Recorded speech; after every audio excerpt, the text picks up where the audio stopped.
Alors le problème, ce n'est pas que vous n'êtes pas prêt ou prête, c'est que vous avez déplacé tellement loin la définition d'être prêt que vous ne vous autorisez jamais à prendre votre place. Et c'est exactement là que commence cette conversation. Donc aujourd'hui, j'ai le plaisir de recevoir Claudia Garcia. Donc, économiste de formation, businesswoman aguerrie. Elle parle aussi bien le langage des comités exécutifs que celui de l'intuition. C'est une passeuse entre les mondes, entre la stratégie et le sacré, entre le pouvoir et l'amour, entre la matière et l'énergie. Donc depuis plus de 10 ans, avec son entreprise Dare2, alors Dare2 pour les non-anglophones, ça veut dire oser, avoir le courage. Elle accompagne en fait des dirigeants et dirigeantes à exercer un leadership qui ne sacrifie ni l'âme, ni le cœur, ni les résultats. Donc dans cet échange, on va aller exactement là où ça devient intéressant, là où le leadership en fait n'est plus une posture, mais une incarnation. Là où prendre sa place ne dépend plus du regard des autres, mais finalement de la manière dont on se tient intérieurement. Parce que derrière la réussite visible, il y a souvent des luttes invisibles. Et là, on va en parler aujourd'hui sans filtre. Alors, ce qu'on a choisi, c'est un format donc regard croisé, donc autour de grandes questions. Donc, sans plus tarder, Claudia, ce que je te propose, c'est qu'on rentre directement dans le vif du sujet. Et avec ta lecture, ton expérience auprès de centaines d'accompagnements que tu as dû faire jusqu'à présent, pourquoi finalement c'est parfois si difficile de prendre pleinement sa place dans sa vie professionnelle? Alors, déjà, mille merci pour l'invitation. Je suis ravie de partager ces perspectives avec toi. Pourquoi c'est si difficile de prendre sa place? Je pense qu'il y a différents facteurs. Il y a un facteur individuel qui est quelle est réellement la place que je mérite, quelle est la place que je m'autorise à avoir.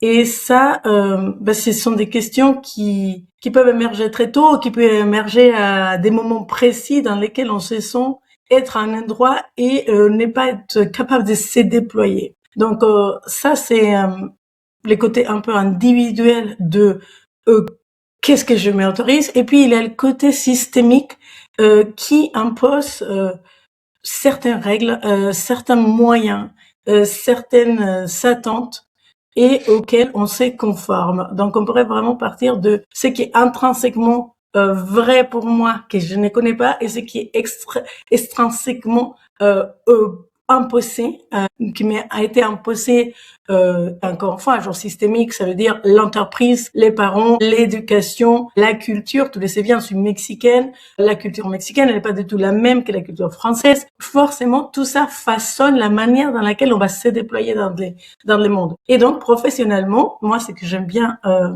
dire, c'est qu'on est une seule personne. Donc, on a beau à dire, oui, le monde professionnel, évidemment, il faut bien faire son travail, il faut viser l'excellence, il faut être professionnel, mais qu'est-ce que ça veut dire réellement être professionnel si ce n'est pas incarner pleinement qui on est comme une seule personne, parce qu'on ne peut pas se fragmenter. On a essayé de le faire pendant des années et on voit les dégâts de la fragmentation, de dire je suis comme ça à la maison, mais quand je suis au bureau, je mets mon costume, je mets mon armure, je mets mes murs et je fais semblant que je suis pas un être humain. Et en fait, aujourd'hui, on ne peut plus continuer dans cette logique-là parce qu'elle nous coûte trop cher individuellement et collectivement. Donc, c'est pour moi ça, la difficulté qui émerge de prendre sa place. Toi, tu dirais quoi? C'est quoi? Effectivement, alors juste pour rebondir, ça m'amuse beaucoup ce que tu dis sur la fragmentation, parce que même figure-toi sur là le réseau LinkedIn, eh bien il y a vraiment cette sensation, et j'ai eu dans les discussions des fois en message privé le fait que non, on n'a pas le droit de parler d'émotions au travail, donc j'ai fait pas mal de posts là-dessus, donc ça m'amuse beaucoup parce que je te rejoins complètement. Des fois, on a l'impression que on a un rôle à la maison, on a un rôle au travail, mais qu'on n'est pas une unique personne. Donc ça, j'aime beaucoup dans ce que tu dis. Après, effectivement, je pense que pour te rejoindre et puis pour peut-être nuancer, il y a vraiment un malentendu sur cette question, parce que souvent, on pense, pour moi, dans les personnes que j'accompagne, c'est ça vient de l'extérieur. C'est d'abord l'extérieur, c'est-à-dire un mauvais manager, une entreprise rigide, un manque d'opportunités, le marché. Et en fait, c'est ce que tu dis, hein, c'est-à-dire il y a vraiment des paramètres externes, mais donc ils existent. Je suis pas en train de les nier, mais en fait pour moi, dans mon expérience, c'est pas toujours là que se joue l'essentiel, quoi. Il y a vraiment, alors moi je l'appelle un peu le petit diablotin, le juge intérieur, et c'est en fait quoi? C'est pour moi une voix qui vient déformer la perception de soi. Je le vois tous les jours, hein. Il y a des personnes qui sont objectivement compétentes, brillantes, qui sont pas freinées par un manque de talent en fait, mais c'est plutôt par la lecture qu'ils ont en fait, qui est intérieure, qui est biaisée de leurs propres valeurs. Donc effectivement, c'est ce que tu mentionnes. Et pour préciser, tu vois, parce que des fois on dit oh non, ça me concerne pas, moi j'ai pas cette petite voix qui me dit je suis nulle. Ça serait presque trop simple. Alors ça peut exister, mais des fois, cette voix, elle dit des choses beaucoup plus fines, beaucoup plus insidieuses. Par exemple, ce que j'entends, hein, tu me diras si tu entends ça aussi, mais oh oui, mais c'est pas exceptionnel. Oui, mais cette réussite, elle compte pas vraiment. Oui, mais cette compétence, bah c'est normal. D'autres feraient mieux. Et puis il y a des fois aussi vraiment cette peur de prendre trop de place, de déranger.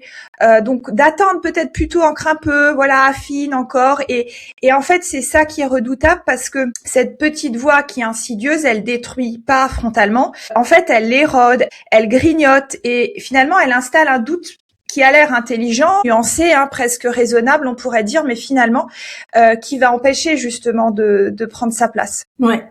Je suis complètement d'accord avec toi. Et ce qui est intéressant, je pense qu'aujourd'hui, on a suffisamment de recul en termes de investigation, et toi, tu es la première à le savoir en étant scientifique, sur le fait que cette voie est une construction interne de protection. Et moi, je pense que c'est essentiel de pouvoir mentionner ça parce que généralement, on a envie de dégommer ces trucs, de dire ces trucs ne me servent à rien. Ouais. Il faut pas y aller si vite que ça. C'est une protection qui essaye à tout prix de garder quelque chose qui n'a pas, dans mon langage à moi, comme je l'explique aux gens, c'est une partie de nous qui est restée en couche-culotte, tu vois. C'est une partie de nous qui est enfantine et qui il se met en tension quand si c'est pas parfait, je vais te juger. Hein. En réalité, on vise la perfection, on vise le fait que ça soit irréprochable. C'est pas de l'excellence, hein, et ça on le sent. Hein. Ça c'est important, c'est calibré. Je pense que quand on observe un tout petit peu à l'intérieur de nous, on peut savoir si c'est de l'excellence que je vise et j'ai envie de vraiment faire quelque chose.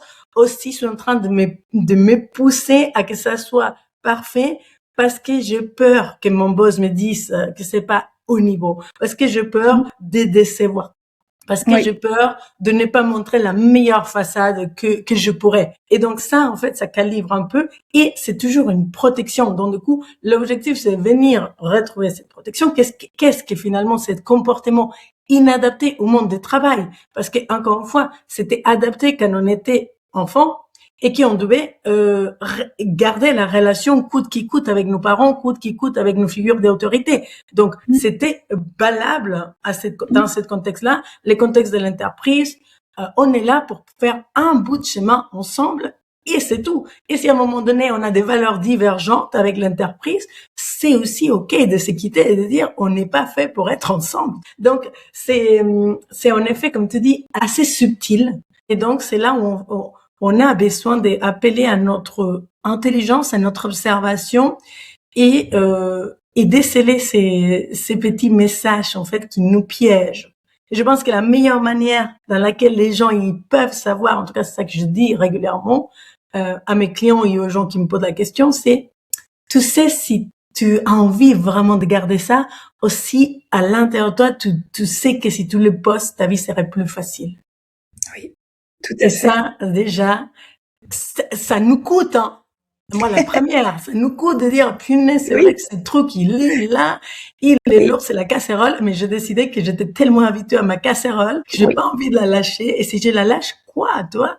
Donc bon, bref, on en parlera de ça aussi. Mais tout à fait. Tout à fait. Bah, ce que tu évoques, c'est notre expérience, notre histoire de vie, les conditionnements, les filtres.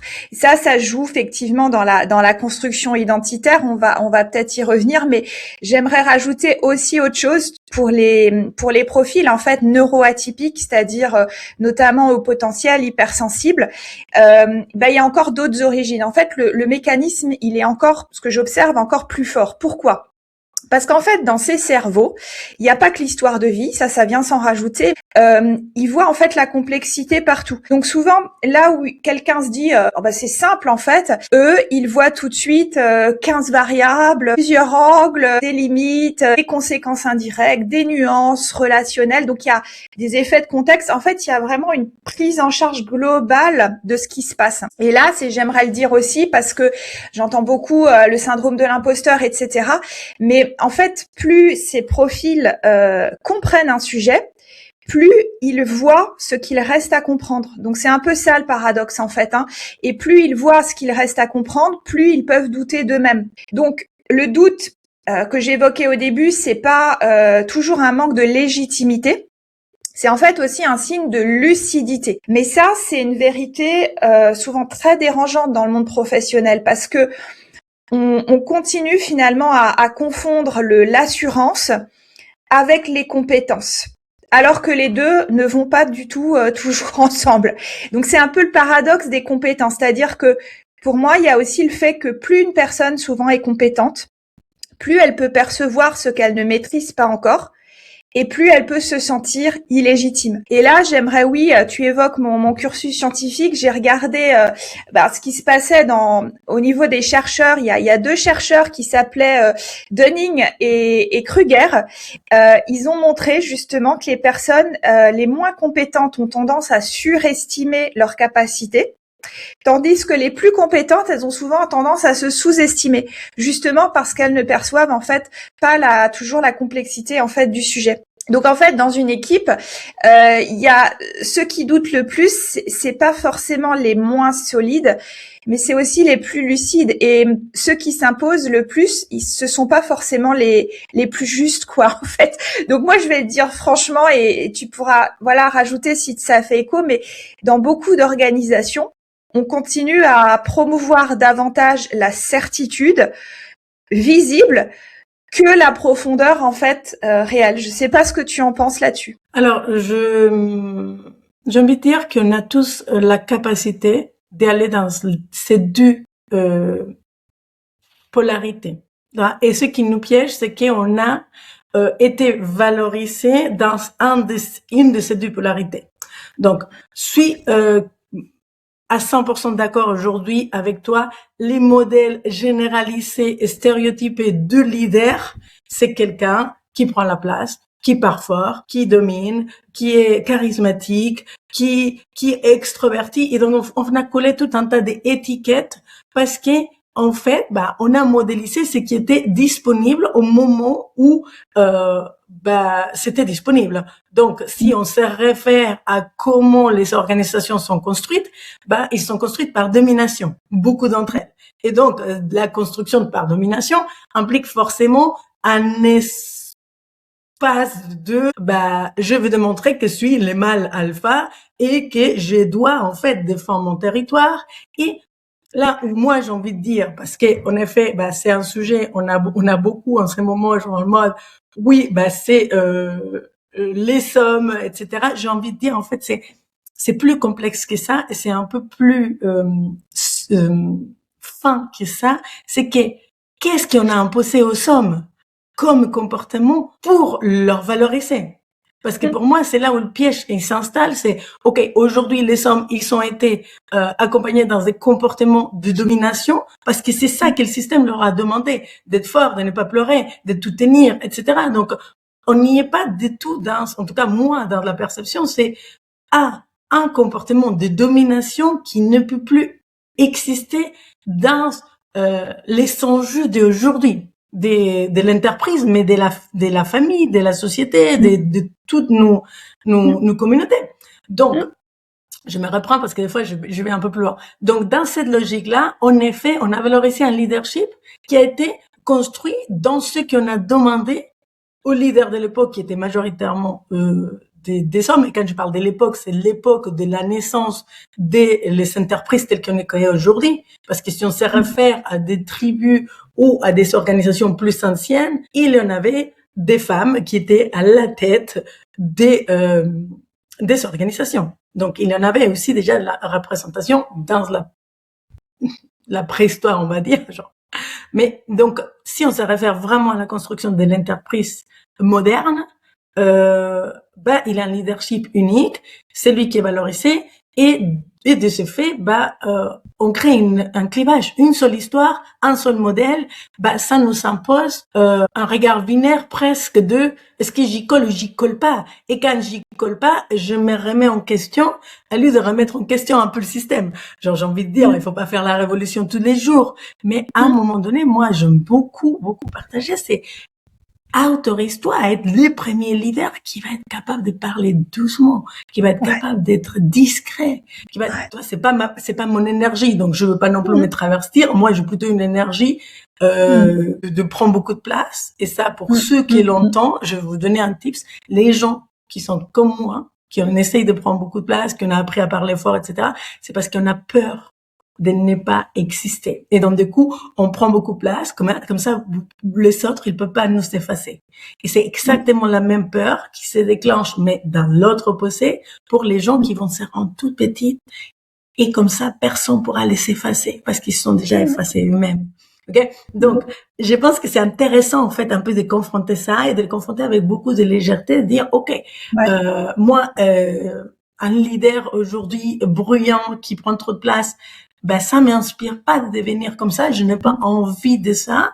OK, mais comment est-ce que moi, je m'autorise à un modèle dans lequel je vais quand même être capable de dire, attends, tu m'as coupé la parole, je reprends la parole, je refais les choses. Donc, il faut pas confondre la assertivité qui est nécessaire dans des environnements de contradictions, des conflits, de partage des idées qui sont pas toujours toutes dans le même sens, d'être capable de dire, OK, je peux confronter, je peux aussi prendre cette posture de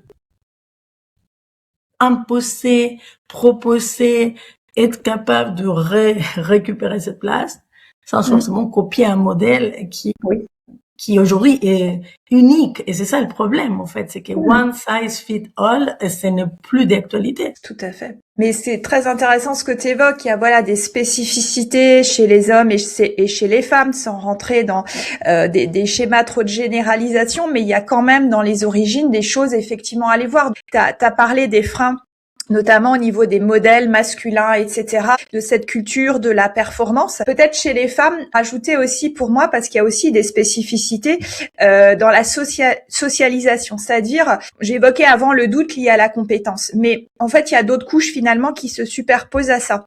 Et quand je dis socialisation, c'est souvent on nous a appris à être irréprochable, à surprendre en compte l'autre, à reformuler, à expliquer, à attendre des fois des accords. En fait, et comme tu dis, il y a cette peur d'être perçue comme arrogante quand on s'exprime autrement, trop intense, trop brillante, trop visible. Et ça, je rencontre effectivement beaucoup chez des femmes effectivement atypiques.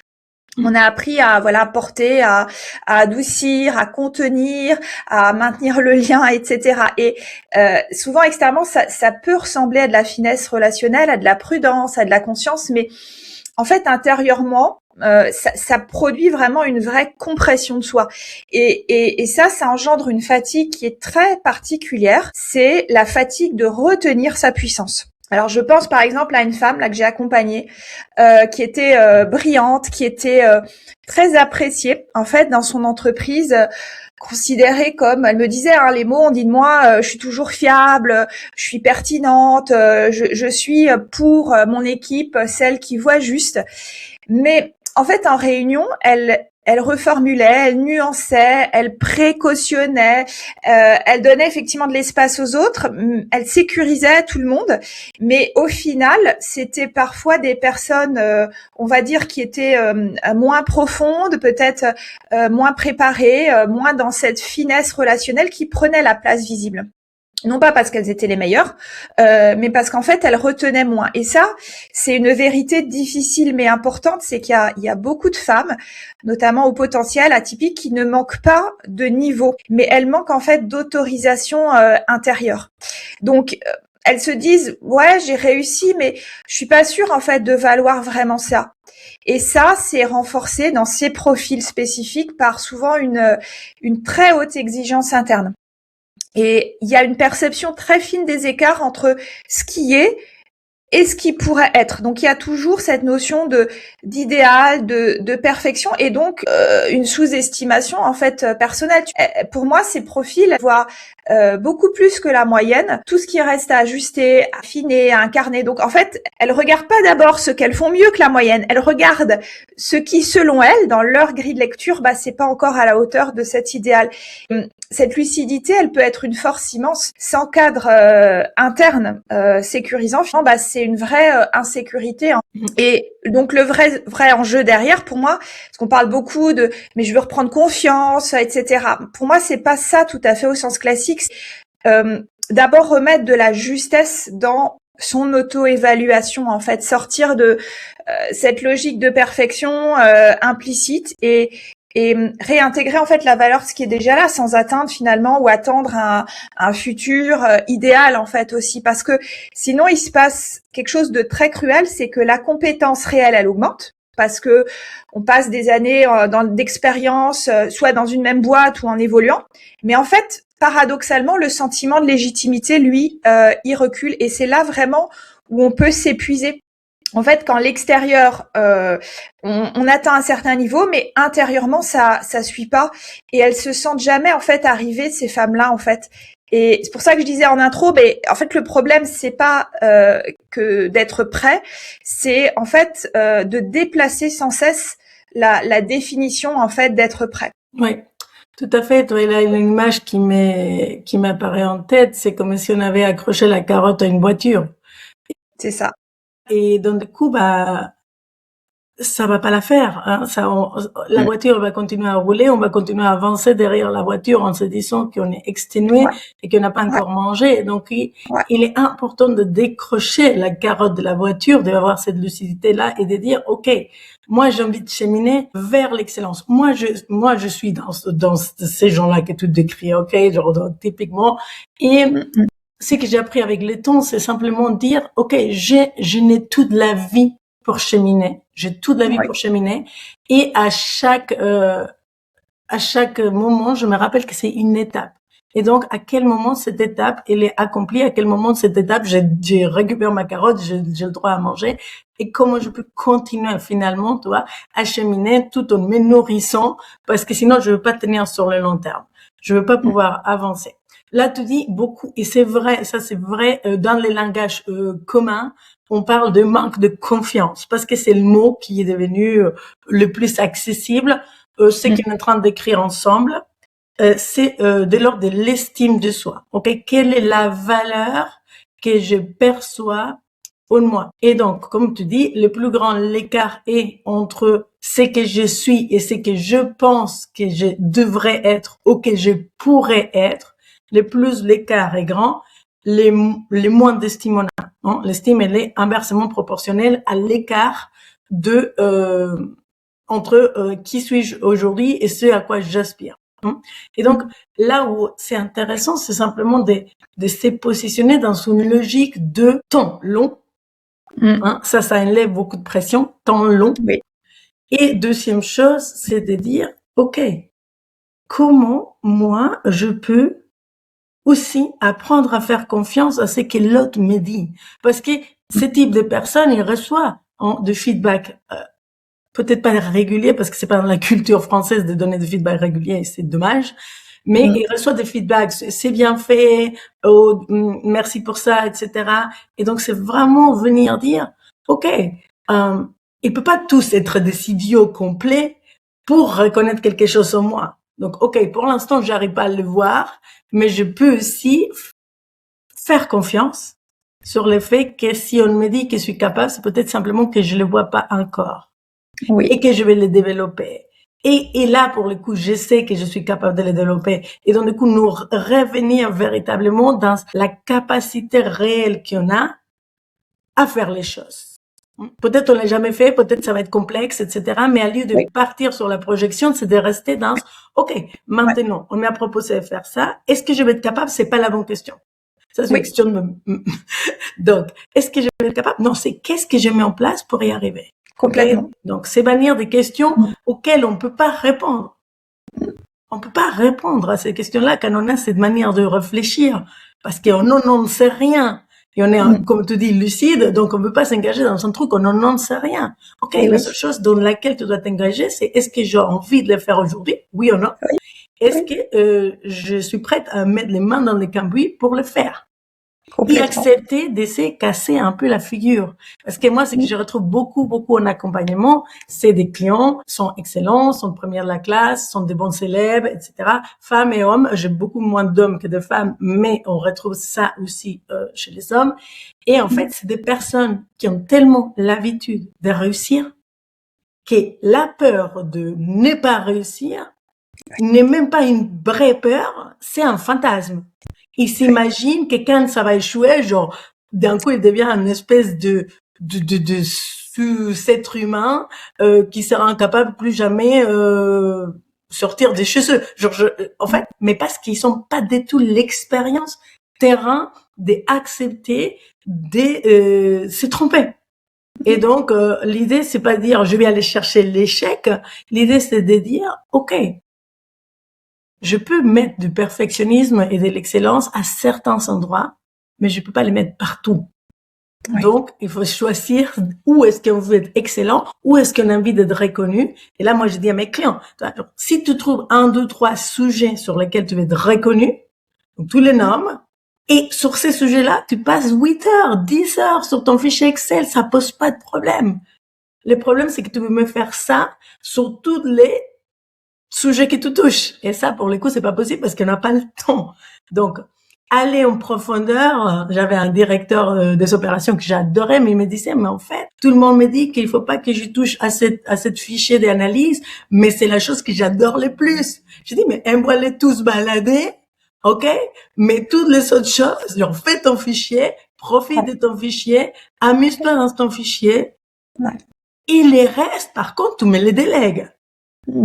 Et en fait, c'est beaucoup plus facile pour ces gens-là, s'ils ont déjà canalisé tellement d'énergie, tellement de perfection à un endroit qui leur nourrit, de finalement comprendre que, ah oui, ok, bon, donc du coup, l'autre truc qui me fait moins kiffer, je peux le déléguer, je peux le donner à quelqu'un d'autre, je peux les pièges qu'on a vis-à-vis de ce profil, et après je m'arrête, c'est qu'on a tous cette impression qu'il faut arrêter le perfectionnisme partout. Tu vois, genre c'est arrêter d'être perfectionniste. Non. Il faut être perfectionniste là où ça a vraiment de la valeur pour toi et c'est là où tu crées de la valeur pour les autres. Et c'est là où tu deviens un expert reconnu, apprécié et nourri intellectuellement et émotionnellement parce que tu es dans ta zone de génie, dans ta zone de talent. C'est le paradoxe de avoir tout le temps, tout partout. Et ça, effectivement, ça fait partie de l'idéal inaccessible. Donc, c'est bien d'avoir ces exemples et de proposer la question de dosage et où je mets mon énergie, en fait. Et deuxième chose que je retenais là de ta réponse, c'était la notion de cheminement, de temporalité. Et oui, je te rejoins. Et pourtant, il y a aussi en fait dans une vie des moments où en fait on peut pas continuer en fait comme avant. Et ça, j'aimerais en parler aussi parce que c'est souvent ces moments de carrefour, de bascule qui sont cruciaux. Alors on entend beaucoup parler en fait de burn-out, etc. Mais en fait c'est pas toujours ça, c'est pas toujours un événement spectaculaire ni quelque chose de très visible en fait. C'est pour ça que j'aimerais aussi un petit peu donner des pistes aux personnes qui éventuellement se reconnaîtront dedans parce que ça peut être beaucoup plus insidieux, beaucoup plus souterrain. Alors, pour préciser, en fait, comment ça peut se manifester, c'est souvent des moments où cette suradaptation, elle devient trop coûteuse, en fait. Ça devient intenable entre finalement qui je suis et la manière dont je vis. Donc, ce fossé, il se creuse en fait de plus en plus, et on peut plus continuer en fait à fonctionner presque contre soi-même, quoi. Et ça, je le vois très souvent. C'est pas toujours une catastrophe, c'est un épuisement en fait de l'écart. Et pour les profils plutôt voilà hypersensibles, il y a souvent une fatigue qui est profonde, une perte de sens. Et j'entends aussi dans une sensation en fait de jouer en dessous de son niveau réel. Alors ça peut être aussi, on est plus susceptible à l'incohérence, par exemple, plus irritable, un peu être à côté de sa vie et au contraire, avoir une réussite extérieure, mais à l'intérieur, c'est vraiment complètement en fait le vide. Donc la personne, elle va continuer à faire, elle tient, elle produit et elle réussit parfois même très bien. Mais intérieurement, il y a quelque chose en fait qui s'est desséché. Et à un moment donné, le système, il ne veut plus collaborer en fait avec le mensonge. Et il y a un autre point fondamental pour moi, c'est que ces moments sur ce chemin-là, ils arrivent pas par hasard. En fait, chacun porte une empreinte individuelle. On l'a vu au début un petit peu, façonné par notre histoire, par nos expériences, par les blessures, les manques, mais aussi les élans, voilà ce que la vie nous a montré, ce qu'elle nous a refusé, ce qu'elle nous a peut-être appris plutôt à aimer. Et là aussi, pour donner peut-être des clés de réflexion, mais c'est souvent dans ces sensations de manque, de non-reconnaissance, de non-justice. Je trouve beaucoup aussi, voilà, la notion d'injustice chez les profils que j'accompagne, de non-liberté. En fait, tout ça, ça va contribuer à créer notre empreinte en fait intérieure. Et ça, c'est pas un détail. Donc c'est vrai que c'est des signaux qui vont nous donner effectivement un nouvel axe peut-être de fonctionnement, une nouvelle direction. Mais ça nous indique finalement au travers de nous ce qu'on veut vivre, et ce qu'on a traversé, ça peut vraiment devenir une boussole.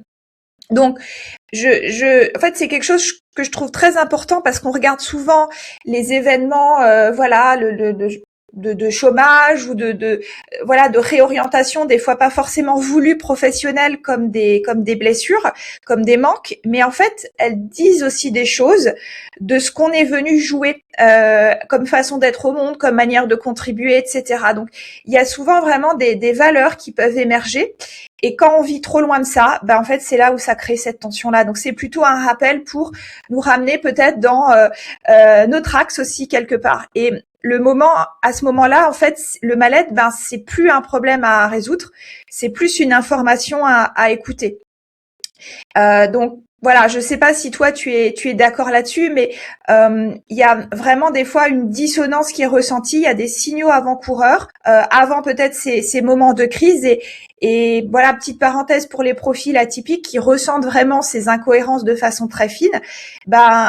Écoutez-les, quoi, parce que sinon on peut supporter beaucoup, des fois trop, on peut tenir, on peut s'adapter, on peut rationaliser, on peut temporiser, mais des fois il y a vraiment peut-être des choses à saisir et se dire qu'il y a une autre manière en fait de vivre finalement qui essaie de naître. Bonjour, il y a énormément de vérité dans ce que tu partages. Là où j'ai envie de rebondir, c'est sur la logique déjà de rappel. Tu as dit genre une espèce de rappel. Moi, j'aime bien dire c'est un rappel de l'ordre.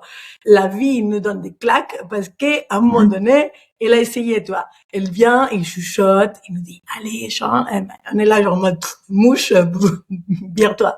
Et petit à petit, en fait, ça c'est intensifie parce que la vie, son job, c'est de nous guider, de nous accompagner, ok. Les gens qui me connaissent, les gens qui me côtoient, ils aiment beaucoup quelque chose en moi, qui est cette capacité à voir la vie avec un regard de amour. Toi, moi, l'amour, c'est très important pour moi. Et on dirait que je diverge, mais je vais converger après.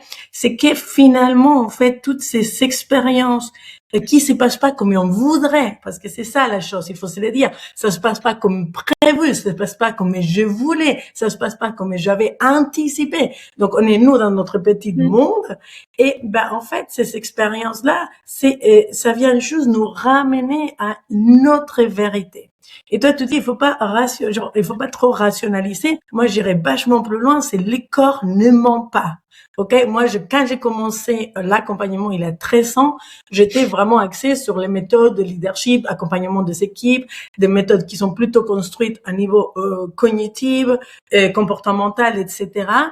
Au fur et à mesure que j'ai avancé, je me suis rendu compte qu'il avait des freins, qui j'arrivais pas forcément dans la projection vers le futur. Tu vois, genre les coachings, c'est ok, on va vers le futur, on aspire à quelque chose, etc. Et on se donne les moyens d'y aller. Très résumé. Les puristes, ils n'aimeront pas que je dise ça. Et donc, du coup, je me suis dit, ok, il manque des choses. Et c'est là où je me suis intéressée énormément à la thérapie. Je suis devenue thérapeute aussi pour pouvoir venir bosser les sages interdits, ton coaching qui est de 0 à 8, la construction identitaire. Et là, j'ai découvert une deuxième couche d'informations, des moyens de créer la transformation, de réajuster les individus à quelque chose de plus vrai, de plus cohérent, comme tu dis. Et là, je suis depuis quelques années dans une phase dans laquelle tout le travail somatique, le travail qui passe par le corps, qu'est-ce que mon corps me dit? Hein? Quand il y a tension, c'est qu'il faut porter une attention. Hein? Et on le sent bien. Moi, la première, hein, des douleurs chroniques, du mal au dos, qui on apprend à vivre avec. Hein. On apprend à vivre avec, on trouve que c'est normal. Et moi, j'ai découvert que mes douleurs de corps n'étaient pas du tout normaux. Quand j'ai rencontré mon mari et que je lui disais, genre, ah, j'ai mal ici, j'ai mal ici, il me dit, mais t'es bizarre, toi. Je dis, mais toi, pas mal. Il me dit, mais non, j'ai pas mal. Pourquoi? Parce que dans ma famille, tous les membres de ma famille, ils sont mal dans le corps quelque part. Et ça, c'est pas anodin non plus, tu vois, genre. Donc moi, j'ai envie de dire, le corps est une machine qui n'est pas une machine, tu vois, c'est une merveille. Genre, je me corrigeais, le corps, c'est pas une machine, c'est une merveille qui nous donne de l'information.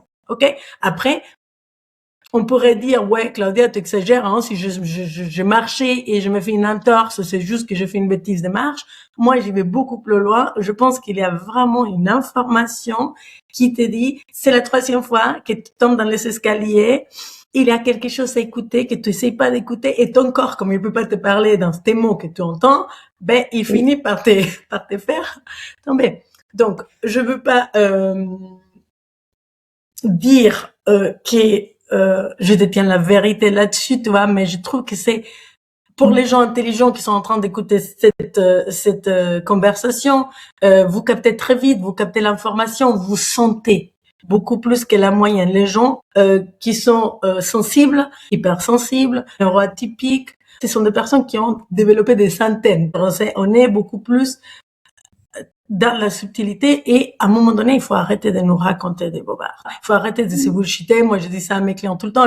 Si tu veux. Mais est-ce qu'on peut arrêter de se bullshiter là-dessus, toi? Parce que la douleur est là une information. Le corps est là une information. Et comme on fait, en fait, c'est simplement, genre, on ferme les yeux et on dit, qu'est-ce que tu as envie de me dire? Ça paraît hyper, perché ce que je suis en train de dire, mais en fait, l'information est disponible. Hein. Si on arrive à aller la chercher, et si on se sent pas capable de le faire par soi-même, c'est d'y aller avec des personnes qui sont capables de nous écouter aussi de manière complète. Tu vois, moi, je suis dans une approche dans laquelle, bon, j'adore apprendre, mais je me rends compte que c'est en ajoutant, tu vois, des perspectives complètes qui sont, genre maintenant, pour moi, c'est tête, corps, cœur, âme et, tu vois, genre, toute cette matière-là pour finalement trouver cette cohérence. Et donc, ma dernière découverte, c'est l'ostéopathie cognitive.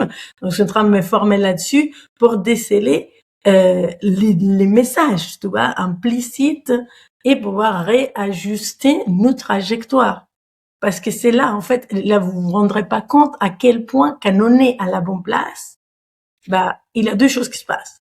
On est tranquille et on fait pas chier les autres. Et généralement, prenez l'image du train. Là. Toi, un billet de train. Et ben, je sais pas pourquoi, tu t'installes dans un wagon qui est pas le tien.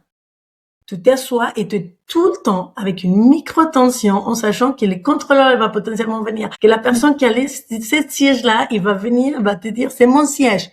Et donc, tu es installé, mais tu n'es pas pleinement installé. Tu vois le truc? Et quand tu sais que c'est ta place, toi, ton billet, tu as bien lu, c'est ma place, je m'installe. S'il y a quelqu'un qui te dit, Claudia, c'est pas ta place. Je veux dire, pardon, c'est ma place. Donc, il y a une logique aussi de cohérence qui est très, très importante, individuelle, mais aussi collective. Parce que quand je suis à ma place, j'oblige les autres à se placer aussi correctement. Donc, pour ceux qui sont très altruistes encore et qui disent non, je peux pas le faire que pour moi, c'est trop égoïste et qui n'arrivent pas à accéder à l'égoïsme, déjà, c'est important de travailler, mais si vous n'arrivez pas à l'accéder, au moins pensez aux autres. Pensez aux autres parce que si vous êtes à la bonne place, les autres, ils peuvent se placer et ils font pas de faire ricocher parce que dans un train, une personne qui est mal placée, ça fait effet ricochet. Je l'ai déjà vécu dans les trains. Et après, on est 8 à se lever parce que c'était pas le bon endroit, mais j'ai pas voulu demander parce que lui il était déjà là. Donc, je me suis mis là, mais en fait, lui, il était pas là. Donc, je me voyais dans les... C'est excellent l'image que tu donnes. C'est très parlant, effectivement. Et ouais, en fait, ce qu'on a vu jusqu'ici, on a parlé voilà des signaux faibles à écouter, notamment le corps, des expériences. Et tu vois, ce qui me traversait là, c'était finalement l'expérience, c'est pas ce qui nous arrive, c'est ce qu'on fait, ce qui nous arrive. Donc la question, est-ce qu'on va aller écouter, est-ce qu'on va aller prendre ce billet dans le train? Et peut-être qu'on peut arriver à la question justement sur ces apprentissages, cette question justement de est-ce que le leadership, c'est quelque chose qui s'apprend ou quelque chose qui se révèle? Et pour moi, en fait, il y a les deux. Il y a une part qui se révèle et il y a une part qui s'apprend. La part qui se révèle, c'est peut-être dans la structure en fait de la personne. C'est sa manière unique de naturelle. Tu parlais de zone de génie, en fait c'est complètement ça. Là où ça pousse, c'est sa façon de voir le monde, de relier les choses entre elles, la qualité de présence. Tu parles aussi, voilà, je suis à ma place là, je suis dans ma sécurité intérieure, je suis dans ma présence, je l'habite pleinement en fait. Capacité à sentir des fois des dynamiques invisibles, à relier des incohérences, la puissance de l'intuition, son axe en fait de qui a envie de contribuer, qui a envie de donner. Donc en fait, chez ces personnes sensibles, hypersensibles, atypiques, pour moi cette matière elle est déjà là, mais souvent à l'état brut. Un potentiel brut suffit pas à faire un leadership incarné. Et là, à mon sens, il y a une vérité essentielle, c'est qu'on peut avoir une très grande profondeur et rester pourtant peu lisible, peu stable, peu influent. Pourquoi? Alors si je rentre un peu plus loin, quand j'ai essayé de me poser cette question-là, parce qu'en fait, sans conscience, sans régulation, sans structuration, cette matière, elle peut se retourner contre soi. C'est un peu ce que tu évoques quand tu dis à des personnes qui ne font rien pour elles le font pour les autres. Donc, d'autres cas de figure où l'intuition, par exemple, si on parle de ça, beaucoup de personnes, elles prennent ça comme une peur, ça devient une anxiété en fait. Elles savent pas quoi en faire. Ça les traverse, mais c'est pas en fait canalisé. L'exigence, pareil, ça peut être une force, ça peut pousser vers l'avant, mais ça peut aussi, si c'est en déséquilibre, aller vers l'autodévalorisation. La lucidité dont je parlais tout à l'heure, des fois, elle peut être gérée, pareil, parce qu'on ne sait pas comment l'exprimer, en rumination. Donc tout ça, en fait, c'est, pour moi, tant qu'il y a des blessures qui restent actives, l'injustice, etc., en fait, on reste dans la réactivité. Je réagis par rapport à, mais je suis pas en fait dans la maîtrise. Et ça, je le vois très souvent. Il y a des personnes qui ont du leadership à l'état potentiel, mais qui n'ont pas encore l'architecture. Et pour moi, c'est là que l'apprentissage entre en jeu. Pour ça pour moi, il y a les deux. Et alors moi je suis formée à une méthode donc qui a été utilisée et initiée par le docteur Baron qui vient des États-Unis et qui permet en fait de cartographier des compétences et notamment de leadership. Donc en fait c'est pas une notion floue qui est vague, qui est abstraite ou seulement charismatique. Voilà, il y a vraiment des compétences en fait émotionnelles et relationnelles précises. Alors qu'on peut débattre, mais suivant cette méthode, elles ont été documentées sur plusieurs dizaines d'années. Donc elles sont observables, elles sont travaillables. C'est ça aussi que j'aimerais faire passer comme message, développable et c'est fondamental parce que ça remet le leadership dans un champ qui est beaucoup plus incarné et beaucoup moins charismatique des fois, comme on se l'imagine. On parle plus seulement d'aura, de charisme, d'aisance, mais en fait on parle de compétences. Pour juste décliner un petit peu ce qui est dans ce référentiel, il serait intéressant de partager avec ta vision peut-être. En fait, il y a plusieurs piliers dans le leadership. Il y a d'abord l'authenticité, c'est-à-dire un leader peut être un modèle finalement de référence en matière d'éthique, de cohérence. Donc il y a un comportement qui peut effectivement inspirer la confiance, pas parce qu'il cherche à séduire, mais parce qu'il est lisible, parce qu'il est stable, voilà, il est aligné. Et on entend aussi beaucoup de choses actuellement sur l'authenticité. On confond authenticité et décharge émotionnelle, comme si on devait tout dire de soi. L'authenticité, en fait, c'est pas dire tout ce qu'on pense. C'est pas être dans une spontanéité brute. C'est la capacité, en fait, à être en accord avec ce qu'on ressent, entre ce qu'on ressent, ce qu'on pense, ce qu'on exprime et ce qu'on incarne. Voilà. Donc il y a plein de, je vais pas les détailler là, mais il y a plein de compétences effectivement émotionnelles reliées à ça. Mais en fait, voilà, dans ce pilier d'authenticité, il y a vraiment c'est pas juste être soi, c'est suffisamment clair avec soi pour pouvoir être fiable en fait avec les autres. Le deuxième pilier, c'est la capacité à encadrer, à coacher. Alors, il y a beaucoup de formations qui se développent aujourd'hui, devenir coach, leader, coach, manager, etc. Donc, il y a en fait un leader, il s'est encadré, il se contente pas de diriger. C'est-à-dire, il y a aussi cette force de révéler, de développer, de faire émerger des choses, le potentiel d'autrui. Et ça, pareil, les hauts potentiels, ils ont cette capacité-là de pas écraser, de pas infantiliser. Il n'y a pas de dépendance en fait qui est créée. En fait, c'est aider les autres à grandir. Ça, j'entends beaucoup cette phrase. J'ai envie d'aider les autres à grandir. Oui, ils le font déjà naturellement, mais ils s'en rendent pas compte en fait. Donc ça, déjà, c'est important parce qu'on croit souvent qu'un bon leader, c'est quelqu'un qui sait décider. Alors oui, bien sûr.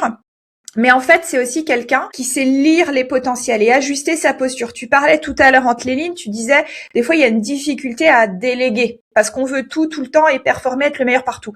Donc justement, il y a cet axe aussi de progression, faire progresser les autres tout en connaissant leur potentiel, dire, OK, je peux aussi demander, je peux aussi justement permettre à cette personne de grandir. Après, il y a un autre pilier, c'est tout ce qui va être vision, tout ce qui va être perspective. Donc ça, c'est capacité de donner du sens.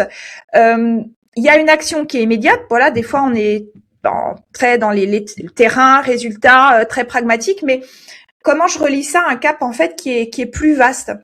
Et souvent, dans les entreprises, malheureusement, on a l'impression d'être dans des hôpitaux, c'est-à-dire il y a que de la gestion de l'urgence partout.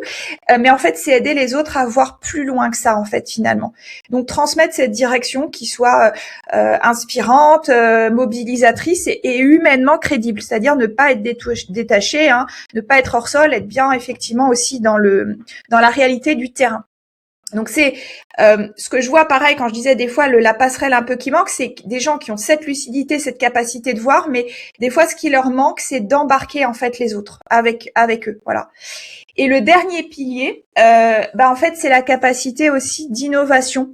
Donc, c'est de prendre des risques, de stimuler effectivement ce côté créativité, ingéniosité, autonomie aussi de penser en fait.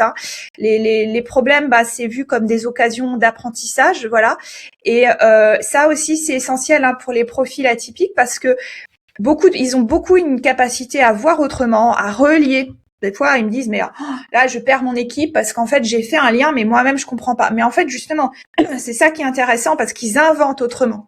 Mais encore une fois, des fois, il faut que cette capacité, elle soit canalisée, assumée, qu'elle soit traduite dans l'action, qu'elle reste pas juste conceptuelle, en fait, théorique, parce que une innovation qui reste que dans la tête, elle transforme rien, quoi, quelque part. Donc, je sais pas comment toi, tu aimerais répondre à cette question. Est-ce que le leadership, il peut s'apprendre ou est-ce que c'est une part qui est vraiment innée chez la personne et comment toi, tu vois peut-être les piliers de ce leadership? Alors, déjà, on a tous un potentiel de leadership inné. C'est-à-dire que on a tous quelque chose qui nous tient à cœur, on a tous quelque chose qui nous inspire, on a tous une vision, un rêve, une mission, une trajectoire d'âme, on peut l'appeler comme tu veux, toi, genre, mais on est tous nés avec quelque chose qui va cheminer, ok? Et donc là, quand je dis un potentiel de leader, c'est qu'en réalité, du moment où tu es à un endroit précis, ta vision, ton envie, c'est que tu as envie de construire, t'animes tellement que ça te met des larmes aux yeux et en même temps ça te donne tellement envie de partager au monde, ben en fait là tu es dans quelque chose qui est presque plus grand que toi et donc du coup tu es dans un leadership en fait qui se révèle et qui se révèle malgré toi, parce que des fois on devient leader pas par choix mais parce Oui, que c'est plus grand que nous, on se sent appelé à, ok? ouais, Et donc ouais. ça, moi je trouve que on les laisse beaucoup dans les côtés du monde professionnel. Hein. On s'autorise pas ça parce qu'on se dit oui, mais ça c'est pour les artistes, ça c'est pour les entrepreneurs, ça c'est pour moi je peux pas faire ça. Moi je pense qu'en fait vous êtes pas suffisamment calibrés. Les gens qui me disent je peux pas faire ça, si je ne ressens pas ça, c'est qu'ils sont pas calibrés au bon endroit. Moi je dis en fait la clé du leadership pour moi c'est l'amour. Et Mm. l'amour, c'est un gros mot que moi j'utilise souvent parce que les gens ils ont peur de ce mot, toi, genre parce que ça englobe beaucoup de choses, mais surtout il a une connotation qui est très intime, privée, et en fait il faut pour moi le restituer partout, partout, partout, partout, partout, parce qu'en fait si tu aimes ton équipe, tu vas être dans un cadre dans lequel tu veux leur faire grandir, mais tu veux leur donner aussi une structure pour qu'ils grandissent bien. C'est un peu comme quand on est parents. Quelles sont les deux choses qu'on doit donner à nos enfants? Amour et cadre, hein. Là, dans le manager, il doit pas devenir le parent de ses équipes. J'ai pas dit ça, mais mal interprété. Mais c'est comment est-ce que j'amène de l'amour? Aimer quelqu'un, c'est d'accepter qu'il se trompe, lui donner les leviers pour qu'il grandisse. C'est de lui recadrer quand on voit qu'il est droit dans le mur. Aimer son entreprise et aimer ses clients. Ça veut dire, est-ce que je suis en train de bien choisir les gens avec qui je bosse? Aimer ses prestataires. Parce que quand on rentre dans une logique comme ça, déjà, il y a quelque chose de l'ordre de la cohérence et de la fluidité qui se crée interne. J'ai envie d'être avec eux. Moi, des fois, j'ai bossé avec des gens qui me disent, mais je ne supporte plus mon équipe. Je dis, c'est le premier boulot à faire. Parce que là, sinon, tu vas pas t'en sortir, ok? Ouais. Mais il m'agace. Ben, je dis, tant mieux. Mais à un moment donné, tu veux qu'il bosse. À chaque fois que tu rentres dans la pièce, tu es agacé. Les gens, ils sont pas dupes. Ils sentent que tu es agacé parce qu'ils se sentent jugés. Donc, du coup, c'est venir, en fait, déconstruire tout ce qui nous empêche d'être dans cet état de connexion, de collaboration, de voir la beauté, de voir la magie, de voir le potentiel, comme tu dis, de l'autre. Pas que dans les futurs, mais là tout de suite, qu'est-ce que cette personne apporte déjà? Qu'est-ce que cette personne me permet de développer? Même des fois, quand c'est pas comme je voudrais, tu vois, genre ça encore une fois. Après, et on a tous le potentiel de leader, ça veut pas dire qu'on va tous le révéler. Parce qu'on aura, des fois, des choix de vie qui nous font être à un endroit pour une raison ou une autre, ok? Donc, c'est-à-dire, j'ai ce job, je sens pas ce que tu me décris, Claudia, j'ai pas de larmes aux yeux, je n'ai pas ça, mais en même temps, j'ai envie de monter et de gravir, je juste sache que ça va te demander un peu plus d'effort et qu'il va falloir modeler un peu plus cet espace de comment je peux accompagner les gens, même si je n'ai pas cette vision, et avoir l'humilité de se laisser dépasser quand il y aura quelqu'un qui aura ça. Et ça, des fois, on a du mal, toi, parce qu'on dit, oui, je veux pas être dépassé par quelqu'un d'autre, mais si tu n'es pas celui qui est censé à guider avec ce niveau d'intensité, c'est bien, ça va aussi se retirer. Okay? Donc, je pense aussi que le leadership, c'est vraiment contextuel. C'est-à-dire que je peux être super bon leader à un endroit et être un super bon follower à un autre. C'est pouvoir s'autoriser ça. On ne doit pas être leader partout, de tout le monde. Hein, ça, c'est aussi une injonction énorme. Il faut être exemplaire tout le temps, pour tout le monde. Il faut que tout le monde soit d'accord avec moi. Quel nenni. Sinon, c'est une pression immense, tu vois. Donc, du coup, après, dans les qualités de, j'aime beaucoup ce mot que tu utilises, architecture, tu vois. Oui, il faut les bases, il faut les piliers, il faut construire. Et donc, du coup, dans cette construction, c'est aller chercher beaucoup le feedback. Moi, je trouve qu'on ne cherche pas assez de feedback. C'est confronter à qu'est-ce que la personne va me dire. Et avoir cette capacité à écouter quand les gens nous disent, oui, mais toi, tu me coupes beaucoup la parole. Ou toi, tu me dis, je sais pas quoi. Ou toi, tu me dis, tu n'as pas fait avant de vérifier. Toi, genre, certains clients qui me racontent ça, ils me disent, ouais, mais bon. Donc, l'idée, c'est de dire, OK. Petit à petit, je me donne aussi le droit à continuer à grandir. C'est pas parce que je suis leader maintenant que je ne peux plus grandir. Ça serait le piège le plus énorme, tu vois. Donc, on est exemplaire à un endroit, on est porte-parole d'un message, et dans cette logique d'amour, c'est évidemment aimer les autres et s'aimer soi-même, et aimer la vie, tu vois, genre dans une logique de un peu plus grande. Moi, je dis, aimer votre passé. 80% de mon travail, 70% de mon travail, c'est de bosser avec les gens, pour aimer toutes les situations passées qui on est en train de juger, qui on pense qu'ils sont pas bonnes, qui on pense que si j'avais pas eu ça, je serais déjà vice president de je sais pas quoi, je serais dans les COMEX si je n'avais pas eu cette période de chômage, comme tu disais, ou cette période de machin, ou cette période de maladie. Et donc, du coup, on a toutes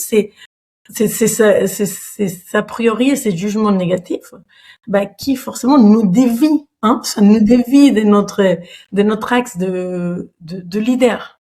Hein. La réactivité, tu vois, genre, c'est ce que tu disais, quand les gens, ils te disent un truc et ça réagit. On est réactif, c'est parce qu'il a des blessures, comme tu mentionnes. Il y a des parties de nous qui sont encore sensibles. Ça, c'est autorisé. Genre, toi, un leader, pour moi, véritable, c'est lui qui va faire déjà ce chemin de guérison, ce chemin d'appropriation de ses propres chemins, de ses propres machins, parce qu'il va voir des êtres humains en face de lui ou de elle. Okay? On n'est pas que des machines productivistes, on est des êtres humains avec des enjeux tellement complexes. Et le leader, il est là pour garder un cap, bien sûr, mais il est aussi là pour nous rappeler ça, pour nous ramener à qu'est-ce qui est important pour toi. La semaine dernière, j'étais en conférence, il y a une femme qui a partagé quelque chose qui me paraissait extraordinaire. Elle, quand elle était jeune, elle était tombée enceinte. Et elle appelait son boss pour lui dire, j'ai une mauvaise nouvelle, là, t'es annoncé. On a encore cette perception. Et il a dit, je suis enceinte. Et son boss, il a dit, mais genre, c'est déjà une super bonne nouvelle, bravo. Et le lendemain, il avait envoyé un énorme bouquet de fleurs pour lui dire, il faut jamais s'excuser. T'es en train de créer la vie. Et en fait, si toi, un manager comme ça, ça marque la vie. C'est pas parce qu'elle a fait, tu crois que cette femme-là, il s'est pas engagé 10 fois plus dans son boulot? Tu crois qu'elle n'a pas eu l'envie de se dépasser comme une folle pour cette équipe? Parce qu'elle a été vue et reconnue dans ce qui était important pour elle à un moment donné. Et ça, c'est une qualité de leader qu'on peut y accéder aujourd'hui sans diplôme, sans MBA, c'est comment est-ce que je reconnais l'autre? Comment est-ce que je le vois, toi? Et c'est ça, en fait, c'est ça qui va révéler cette motivation, cette envie de se dépasser, parce qu'on va retrouver un terrain commun, une valeur commune dans laquelle on se sent soutenu, tu vois. Et je pense que ça, on les néglige, mais profondément, parce qu'on se dit, c'est pas dans les cadres pro, tu vois, ça se fait pas. Je ne peux pas. Mais bien sûr, soyez aussi des leaders qui vont un peu au contre-courant. c'est laisser aussi des autorisations, toi, qui sont peut-être pas dans les cadres de ce que l'entreprise attend de vous. Si on suit toujours les instructions, on finit par faire ce que les autres ils ont déjà fait et pas construire le futur. Donc j'irai là-dessus. Et puis il y a une chose dont on n'a pas parlé, que je pense qui est essentielle, c'est de savoir s'entourer. J'accompagne beaucoup de gens, codir, comex, dirigeants. Et il y a la solitude, entrepreneur avancé. Le plus on monte dans l'organisation, le plus on est seul. OK, parce que le plus on a cette croyance que on doit maîtriser la chose, le moins on est capable d'avoir des espaces où on partage, hein, toi, genre quand on est analyste, on est 25 analystes et on est tous là en train de râler sur les boss, tu vois. Ça, en fait, on oublie, et petit à petit, on monte. Il y a beaucoup moins de gens avec qui faire ce type de conversation, avoir ces espaces-là. Donc, c'est essentiel de créer des communautés dans lesquelles on est entouré, des personnes qui incarnent un leadership différent, des personnes qui incarnent des choses auxquelles j'aspire.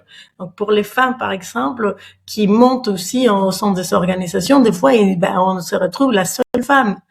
C'est savoir dire, OK, où ils sont les autres femmes, des autres organisations, créer des communautés, créer des réseaux d'une part pour sortir de l'isolement et de la solitude, d'une deuxième part pour confronter nos approches et comme on fait ici, tu vois, genre on est toutes les deux leaders de nos propres entreprises et en même temps on a des perspectives communes, ça nous permet de nous challenger, d'être d'accord ou pas d'accord. Et ça, en fait, ce sont aussi des leviers d'appropriation du leadership.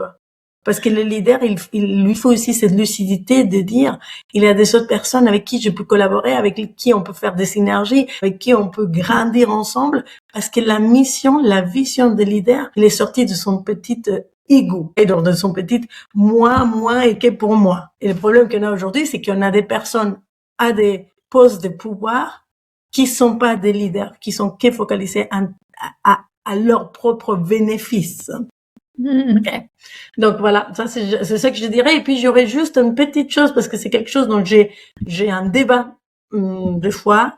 C'est quand les gens me disent oui, mais en fait, il faut que la mission soit noble, il faut que la chose soit bonne parce que sinon, ça aide pas le monde.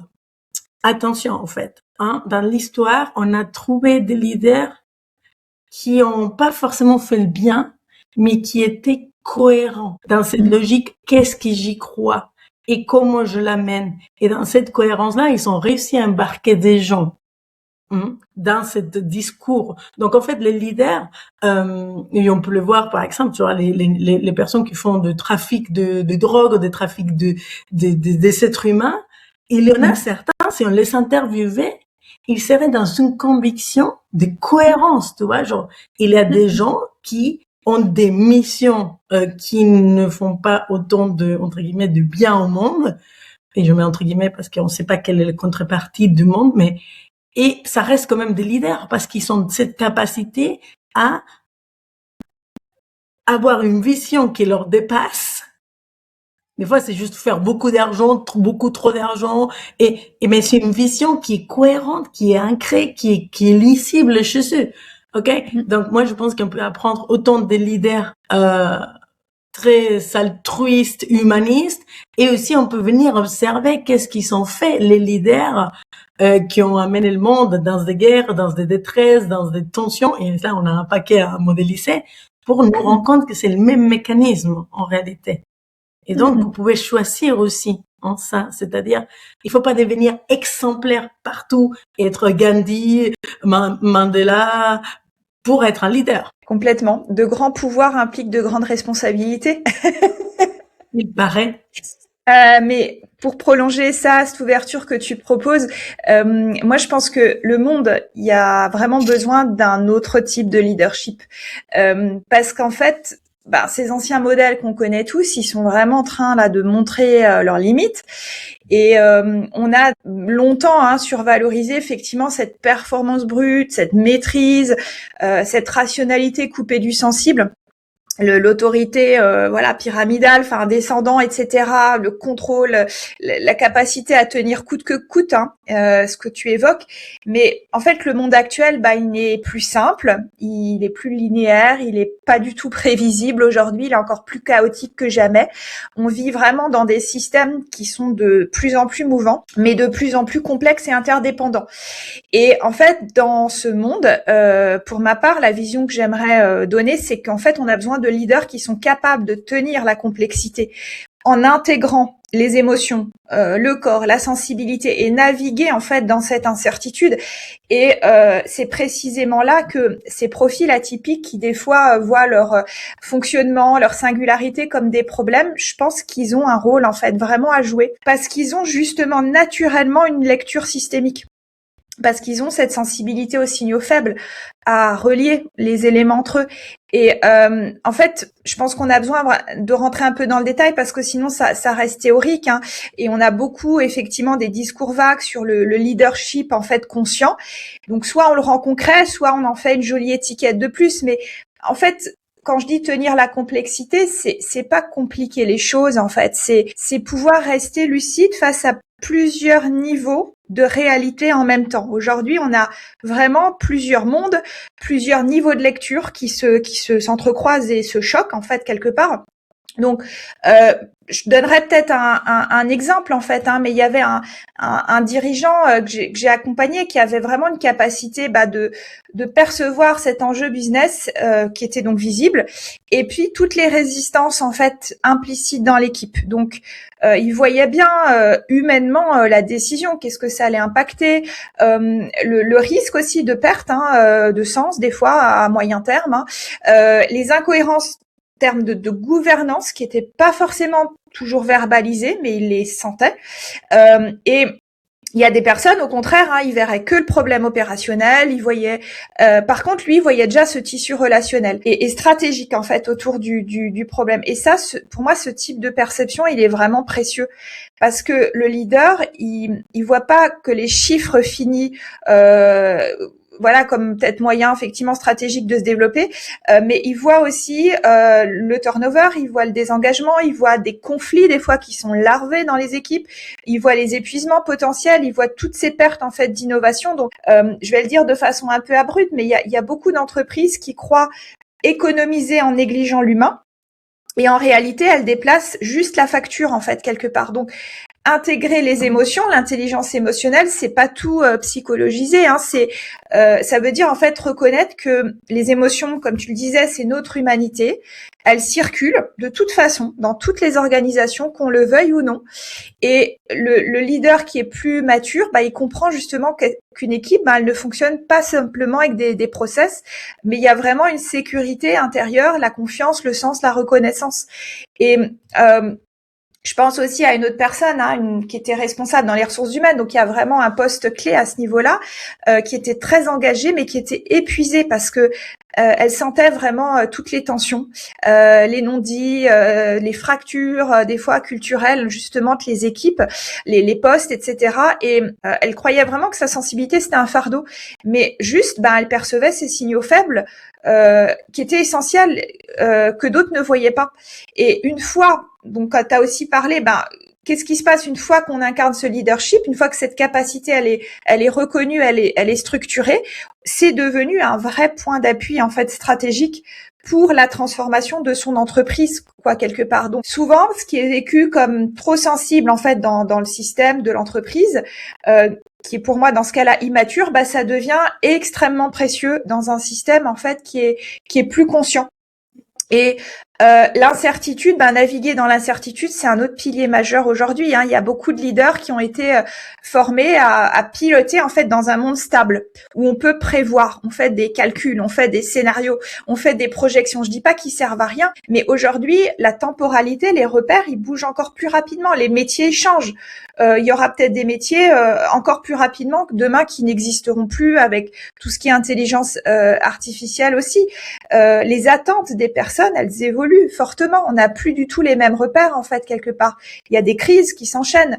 Donc, cette incertitude, elle fait partie finalement du quotidien. Et dans ce contexte, il suffit plus d'avoir les bonnes réponses. Il faut pouvoir penser en mouvement, décider sans tout contrôler, sans perdre son axe et garder en fait une vision sans rigidité, quoi. Et là, ces profils atypiques, ils ont pour moi une capacité d'adaptation qui est créative, à condition en fait de pas être paralysés par leur propre analyse. Et il y a des profils qui sont très intelligents, mais qui ne sont pas freinés par en fait le manque d'idées, mais par l'excès en fait de lucidité non régulée. Donc voilà, il y a vraiment, je pense, des points d'appui à faire, des passerelles à faire entre tout ce qui est stratégie, mais tout ce qui est humain, tout ce qui est cette richesse de notre vulnérabilité, entre tout ce qui est vision et tout ce qui est opérationnel, entre tout ce qui est intuition, structure, et aussi ce côté un peu prise de risque, innovation, je sais pas où je vais, mais aussi je régule en fait tout ça derrière. Donc il y a une condition pour qu'il y ait peut-être ces nouvelles formes de leadership qui apparaissent auprès de ces profils, c'est cesser en fait de neutraliser ce qu'on porte. Tant qu'on voit ce qu'on ressent comme un problème, comme une faiblesse, comme un excès, en fait ça reste finalement bloqué à l'intérieur. Mais aujourd'hui, moi je pense que le monde, il a besoin de leaders on va dire, il a moins besoin de leaders impeccables que de leaders qui sont lucides, qui sont profonds et qui sont capables de complexité et suffisamment incarnés en fait pour ne pas se trahir eux-mêmes. Ouais. Alors, il y a quelque chose qui émerge en t'écoutant et qui est la vérité de mon travail, c'est comment rendre finalement toutes ces sphères un peu plus professionnelles de ces sphères spirituelles.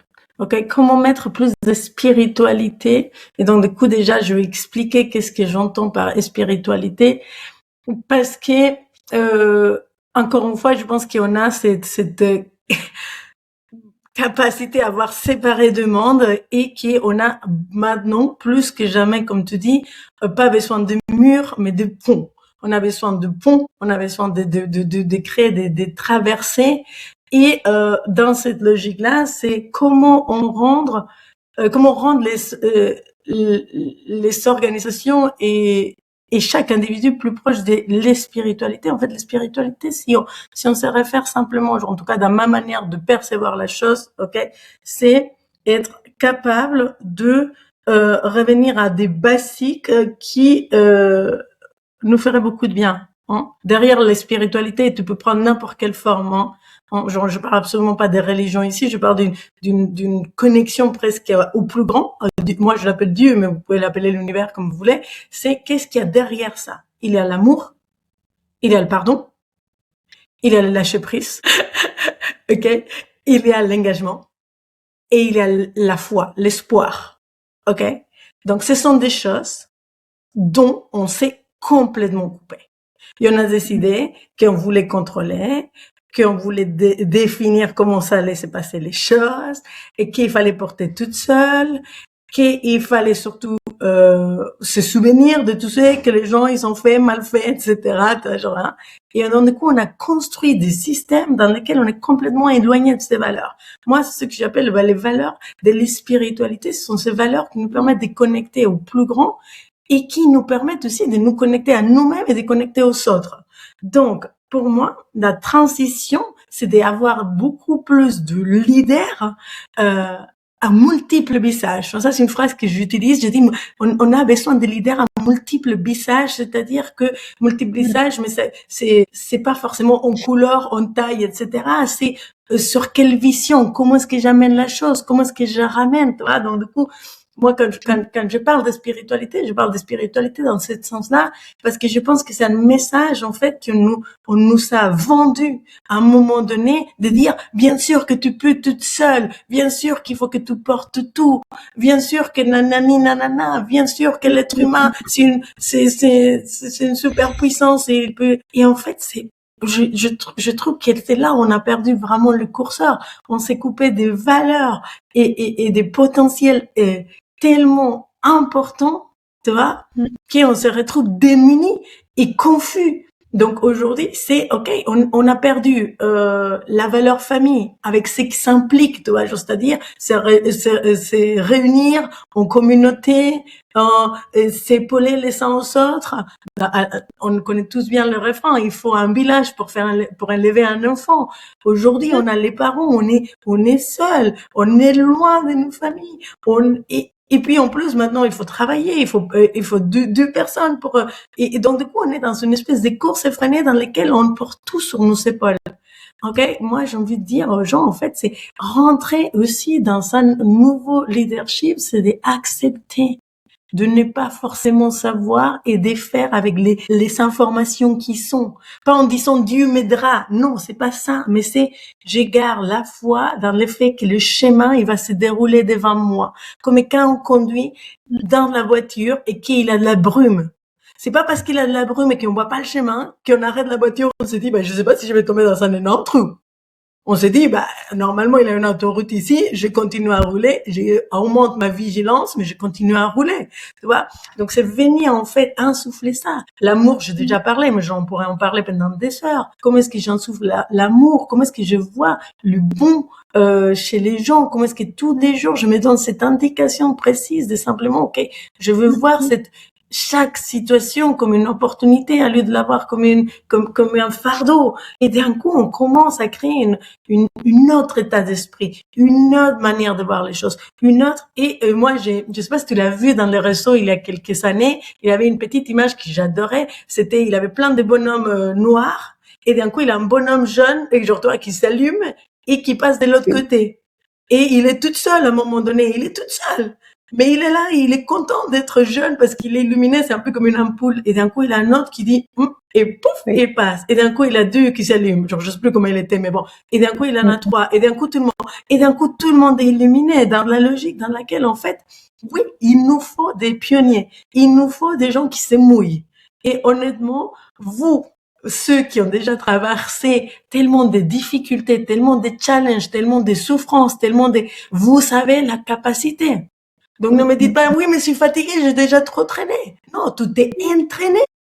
Moi, je veux que vous voyez le passé comme un entraînement. C'est-à-dire, tout entraîné pour la vraie course qui est maintenant. C'est maintenant que tu t'es autorisé à prendre cette place, personne va te la donner. Ceux qui s'accrochent avec les dents, ils vont pas la lâcher. Et toi, la vie, tu as travaillé pendant 10, 15, 20, 50 ans. Maintenant, tu as été préparé avec tous ces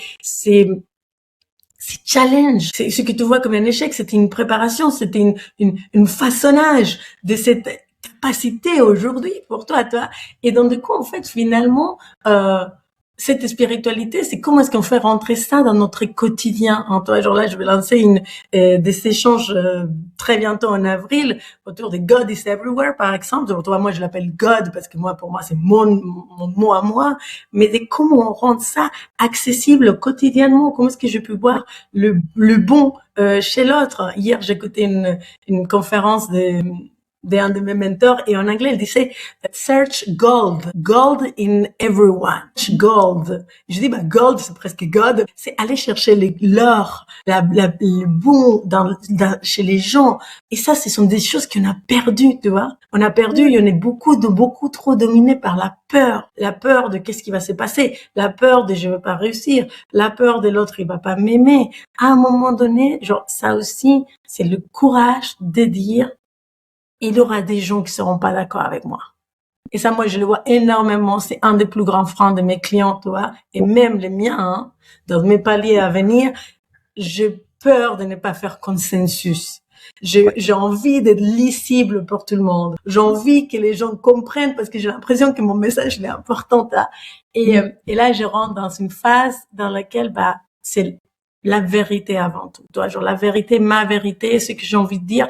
Parce que les gens qui se reconnaissent, pour le coup, ils vont se reconnaître à 100%, toi. Et ça, c'est vrai pour toi aussi, peu importe à quel niveau tu es. Genre, si tu viens de démarrer ta carrière ou que tu es déjà PDG, c'est une vérité aussi. C'est qu'est-ce qui est réellement important pour moi? Où est ma vérité? Et on n'a plus de temps pour diluer notre vérité. Tu parlais de puissance. En fait, quand on est dans cette vérité, quand on y est véritablement dans notre cohérence, la puissance, elle est vivante. Les gens le sentent. Tu n'as même pas besoin de dire comment je veux faire pour être puissant. Je suis puissant, toi.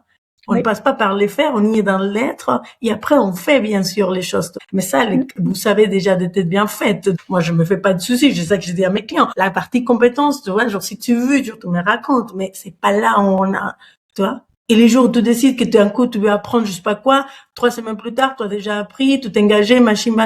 Donc c'est pas là, c'est dans cette capacité émotionnelle à accueillir que quelqu'un me dit que c'est pas bon. OK. Ça va pas. Et est-ce que tu vas mourir? Non. OK. On augmente la capacité, tu vois, genre vers les côtés, vers les hauts, et on s'autorise ceci. Je sais pas, tu vois, genre il y a des gens pour qui leur famille c'est tout. Sois les leaders de ceux qui veulent sortir de bureau à 5 heures, soit l'exemple de ça, soit le mouton noir au démarrage. Dans une organisation, tu seras toi le mouton noir. Mais après, il y aura un autre, genre le mouton noir, tu seras l'ampoule, c'est plus joli comme, mais tu seras et puis il y aura un autre, et puis il y aura un autre, et puis il y aura un autre. Et en réalité, c'est ça. Et puis finalement, le CEO, il va se rendre compte que, il faut leur laisser partir à 18 heures, parce que sinon, ils vont tous se barrer.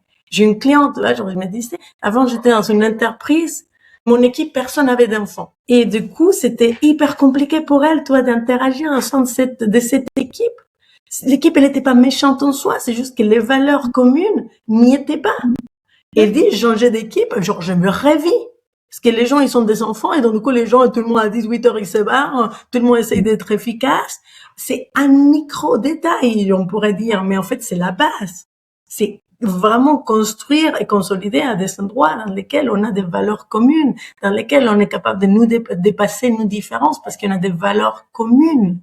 Et ça, c'est des fois pas suffisamment lisible, et donc du coup il faut aller les chercher. Quand on est manager et leader et dirigeant, on a l'obligation de savoir qu'est-ce qui est important pour les gens de nos organisations, de notre équipe. Et moi des fois je pose la question, les gens me disent mais je n'en sais rien. Je dis vous parlez quoi à midi quand vous asseyez? Oh, on parle de la météo, on parle des matchs de foot, tout ça. Je dis ok, chouette, ça c'est génial. Mais à un moment donné il va falloir savoir aussi qui sont ces gens-là qui parlent de foot. Qu'est-ce qu'il y a derrière aussi? Et en fait, là, on rentre dans un espace qui est un pont entre qui tu es et qui suis-je. Et je reviens à la même chose, je reboucle, mais en même temps, je n'ai pas 10 000 choses à transmettre, tu vois. Moi, c'est créer des espaces où les gens peuvent être vus, connus, acceptés, mais tels qu'ils sont. Parce que dans ces espaces-là, tels qu'ils sont aujourd'hui, le potentiel devient infini. Ces gens-là, ils sont capables d'apprendre 18 langues si c'est nécessaire pour le boulot, parce que ils se sont vus, connus, aimés pour ce qu'ils sont aujourd'hui, tu vois, parce qu'on est tous work in progress.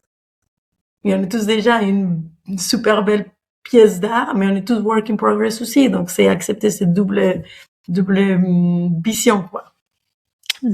Donc, je sais pas si j'ai bien résumé, mais concrètement, si je dois résumer pour vous, c'est remettez de la spiritualité dans votre quotidien pour développer cette leadership. Et puis, si vous voulez pas l'appeler la spiritualité, vous l'appelez autrement, appelez-le comme vous voulez.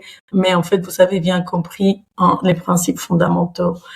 C'est abandonner, on s'est laissé porter, c'est demander de l'aide, c'est aimer, c'est pardonner et c'est garder l'espoir, c'est savoir qu'on peut construire ensemble, avoir une vision, quelque chose qui vous dépasse.